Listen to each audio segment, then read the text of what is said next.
Hello there, my name is Russell and this is my sermon outline. The objective of my sermon is to imitate Jesus' heart in serving the poor by encouraging the disciples to proclaim the good news to the poor and be involved in meeting their physical and spiritual needs. The title of my sermon is Jesus, the Hope of the Poor, inspired by the account of the bleeding woman in Luke chapter 8 verse 40 to 48. In my introduction, I'll be asking some questions to stir the mind and hearts of the audience on the given title. Like, when was the last time you were able to preach about helping the poor? Have you met one and how did you respond?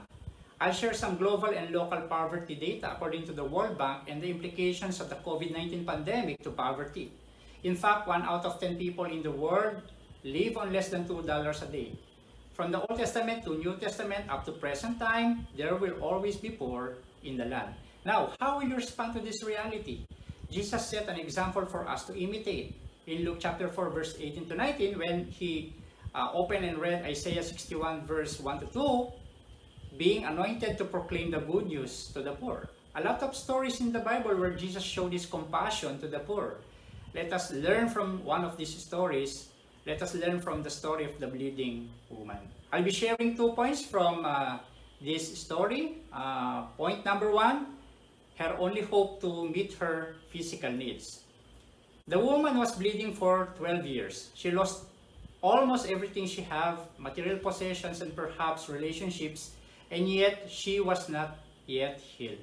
She was desperate for healing, and yet because of her low self-esteem, she had to secretly touch the edge of Jesus' cloak. Jesus was her only hope to be healed from her sickness. To illustrate further, I'll briefly explain Abraham Maslow's hierarchy of needs and give emphasis on the importance of meeting one's physiological needs before meeting the other needs. I'll also share a story from 1 Million Meals of Hope feeding project during this pandemic. In my application, I'll encourage the audience to use their resources, money, talent, time to meet those needs. Volunteer in Hope, worldwide programs and services, initiate and coordinate with their local Hope coordinators. But if there's none, still there's no excuse. They can look to the people around them and lend a helping hand. Point number 2 is her only hope to meet her spiritual needs. Jesus knew who touched the edge of his cloak, but he wanted the woman to verbalize her faith in the midst of the crowd. Her needs were far beyond physical needs. It's also spiritual. Jesus was her only hope to meet her spiritual needs. To illustrate further, I'll share a story of a couple named JP and Mary Jane, whose daughter became beneficiary of Hope, the care program, and now they are disciples and leading one of the Bible talk groups in the local church. Lastly, I'll be sharing my personal testimony of becoming a disciple of Jesus through Hope and how it changed my perspective for good. In my application, I'll encourage the audience to think beyond people's physical needs. Invite them to the church, pointing them to Jesus. In my conclusion, just like the bleeding woman, many people are desperate for hope, especially during this time of pandemic.